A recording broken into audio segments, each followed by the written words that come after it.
Ελληνίδες και Έλληνες του κόσμου, φίλοι της Ελλάδας απανταχού της γης, συμπατριώτισσες και συμπατριώτες. Με παλμό χιλιάδων ετών και θαυμαστή ανθεκτικότητα, η ελληνική γλώσσα αιώνες συνοδεύει την ανθρωπότητα. Αποτέλεσμα αυτής της σπάνιας πορείας, η συσσόρευση ενός απαράμιλου λεξιλογικού πλούτου, ικανού να ερμηνεύσει τα πιο πυκνά και περίπλοκα νοήματα. Τροφός κάθε επιστήμης και πολλών δυτικών γλωσσών, η ελληνική γλώσσα ζει μέσα στα ξένα λεξιλόγια, συμμετέχοντας σε μια διαχρονική πολιτισμική όσμωση. Η ελληνική, ακολουθώντας το φαινόμενο της γλωσσικής εξέλιξης, ανανεώνεται και ανανεώνει, εμπλουτίζεται και εμπλουτίζει, ερμηνεύει σύγχρονα ενοιολογικά σχήματα και απαντά σε νέες ανάγκες. Και είναι αλήθεια πως χάρη στη μοναδική της περιγραφικότητα, η γλώσσα μας έχει τη δυναμική να λειτουργήσει ως πυξίδα, νοηματοδοτώντας ένα σύνθετο κόσμο. Φίλες και φίλοι, η εποχή μας δεν ευνοεί τις βεβαιότητες. Η πραγματικότητα κινείται γύρω από ένα συνεχές μικρών και μεγάλων κρίσεων, οθώντας μας να αναζητούμε πιεστικά τον αλληλοσεβασμό, τη δικαιοσύνη, την αρμονική συμβίωση. Αναζητούμε τις λέξεις οι οποίες δίνουν υπόσταση στις παραπάνω έννοιες. Και οι λέξεις αυτές είναι ελληνικές. Διάλογος, δημοκρατία, διπλωματία.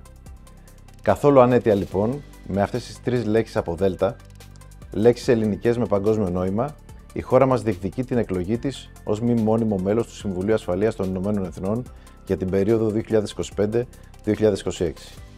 Θα ήθελα κλείνοντας να αναφερθώ σε μία ακόμα ελληνική λέξη από δέλτα με παγκόσμιο νόημα, τη διασπορά.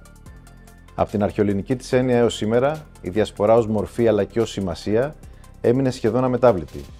Διασπορά, το μοίρασμα των σπόρων, το ταξίδι των αξιών του ελληνισμού ανά την Ιφίλιο. Διασπορά, ένα πολύτιμο εμείς που εκτείνεται στα πέρατα του κόσμου και διηγείται τη δική του ιστορία πάντοτε στα ελληνικά. Σας ευχαριστώ.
Φίλες και φίλοι, η 9η Φεβρουαρίου καθιερώθηκε να είναι για τους Έλληνες και τους φιλέλληνες όλου του κόσμου η ημέρα της ελληνικής γλώσσας. Είναι η μέρα που τιμούμε τη μνήμη του εθνικού μας ποιητή Διονυσίου Σολομού, ο οποίος είχε πει «Μη γαρείς έχω άλλο στο νου μου, πάρεξ ελευθερία και γλώσσα». Γιατί είναι τόσο σημαντική η γλώσσα και πώς συνδέεται με την ελευθερία? Η ελληνική γλώσσα έχει μια ιστορική πορεία 40 αιώνων προφορικής και περισσότερο των 25 αιώνων γραπτής παράδοσης. Από την αρχαιότητα ως σήμερα, η παρουσία της στο χώρο και στο χρόνο είναι αδιάλειπτη. Ως ένας ζωντανός οργανισμός που εξελίσσεται, διαφοροποιείται, προσαρμόζεται, διαμορφώνεται ανάλογα με το ιστορικό και το κοινωνικό γίγνεσθε. Από την κλασική γραμματεία στις ντοπιολαλιές, από το δημοτικό τραγούδι στην καθημερινή επικοινωνία, από τα θρησκευτικά κείμενα στην επιστημονική ορολογία. Είναι πραγματικά θαυμαστό το ότι σήμερα μιλούμε την ίδια γλώσσα που μιλούσαν οι αρχαίοι μας πρόγονοι. Είναι μαγικό ότι σε τοπικές διαλέκτους, σε απομακρυσμένα χωριά, διασώζονται λέξεις που χρησιμοποιούσε ο Όμηρος. Έχουμε, αγαπητοί φίλοι, μόνο το προνόμιο σε όλη την Ευρώπη, όπως λέει και άλλος μας μεγάλος ποιητής, Οδυσσέας Ελίτης, να λέμε τον ουρανό ουρανό και τη θάλασσα θάλασσα, όπως την έλεγαν ο Όμηρος και ο Πλάτωνας πριν από 2.500 χρόνια. Είπαν ότι αν οι θεοί μιλούσαν μεταξύ τους, θα χρησιμοποιούσαν την ελληνική γλώσσα. Τι πιο ένθεο και τι πράγματι πιο αληθές, γιατί η ελληνική γλώσσα, η μητέρα των γλωσσών, το θεμέλιο του σύγχρονου πολιτισμού, είναι μάνα και τροφός του ορθού λόγου, της φιλοσοφίας, της ποίησης. Η ελληνική γλώσσα χαρακτηρίζεται από μουσικότητα, πλαστικότητα, μέτρο, ακρίβεια, σαφήνεια, ομορφιά, βάθος, σοφία, λογική. Είναι μια γλώσσα όπου υπάρχει στενή σύνδεση του σημαίνοντος και του σημαινόμενου, όπου οι λέξεις εκφράζουν σκέψεις και λόγο. Και ως λόγος, ορθός λόγος, κατάφερε στο πέρασμα των αιώνων να εκφράσει υψηλές έννοιες και διαχρονικές οικουμενικές αξίες, να δημιουργήσει με λίγα λόγια πολιτισμό. Πολιτισμό με κέντρο τον άνθρωπο. Τον πολιτισμό στον οποίο βασίστηκε εμπολής και κατά κύριο λόγο ο σύγχρονος δυτικός πολιτισμός μας. Αυτόν τον οποίο επικαλούνται και στον οποίο ανατρέχουν οι σύγχρονοι επιστήμονες και φιλόσοφοι. Θεωρώ σημαντικό να τονίσω ότι ο ελληνικός πολιτισμός, ο οποίος έχει ως βάση, όχημα και κινητήριο δύναμή του την ελληνική γλώσσα, είναι γέννημα του ελληνικού πνεύματος. Και αυτό σημαίνει δίψα για το καινούριο και το άγνωστο, γενεοδορία, δεκτικότητα και προσαρμοστικότητα. Με μια λέξη, ελευθερία. Με μια άλλη λέξη, δημοκρατία. Είναι ένας πολιτισμός και μια γλώσσα δίχως στεγανά και αγκυλώσεις, που έδωσε αλλά και έλαβε από άλλους πολιτισμούς με τους οποίους συναντήθηκε. Και αυτό είναι κάτι που ισχύει ως τις μέρες μας.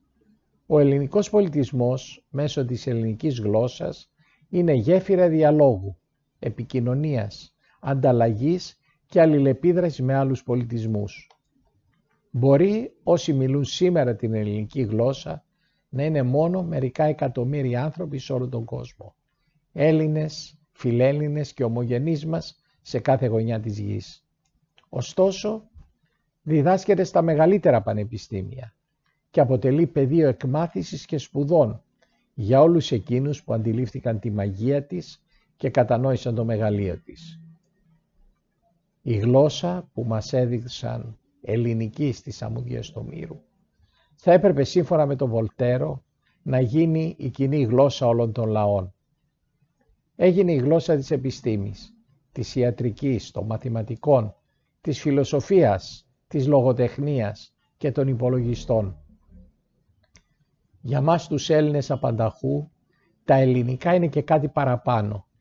Είναι η ύπαρξή μας, η ταυτότητά μας, οι ρίζες μας, η άειλη πολιτιστική μας κληρονομιά, η αγκαλιά της μάνας Ελλάδας στα παιδιά της και το σημείο αναφοράς μας σε κάθε γωνιά της γης, ο ακατάλητος δεσμός μας με την πατρίδα. Αγαπητοί φίλοι, στη Γενική Γραμματεία Πόντιμου Ελληνισμού και Δημόσιας Διπλωματίας του Υπουργείου Εξωτερικών στηρίζουμε κάθε προσπάθεια που αφορά στην εκμάθηση των ελληνικών. Στηρίζουμε τα ήδη υπάρχοντα, αλλά και τη δημιουργία νέων τμήματων κλασικών ή ελληνικών σπουδών στα πανεπιστήμια σε όλο τον κόσμο. Στηρίζουμε τα κέντρα ελληνικής γλώσσας με σκοπό την ενίσχυση και προώθηση της ελληνικής εντός και εκτός Ελλάδος, την οργάνωση διδασκαλίας σε αλλαδοπούς και ομογενείς, τη στήριξη των διδασκόντων της ελληνικής στο εσωτερικό και το εξωτερικό και την παραγωγή υλικού για την προβολή και τη διάδοσή της. Ενώ είμαστε ιδιαίτερα υπερήφανοι για τη δημιουργία της ψηφιακής πλατφόρμας στα ελληνικά, η οποία τώρα υπάρχει και σε 5 γλώσσες. Προωθούμε την ελληνομάθεια με κάθε μέσο που διαθέτουμε. Είναι καθήκον όλων μας ως Ελλήνων να διατηρούμε, να προάγουμε, να υποστηρίζουμε, να υπερασπίζουμε την ελληνική γλώσσα και τη σωστή εκμάθησή της. Το οφείλουμε στα παιδιά μας, στη διασπορά μας και σε όλο τον ελληνισμό. Χρόνια πολλά στην ελληνική γλώσσα.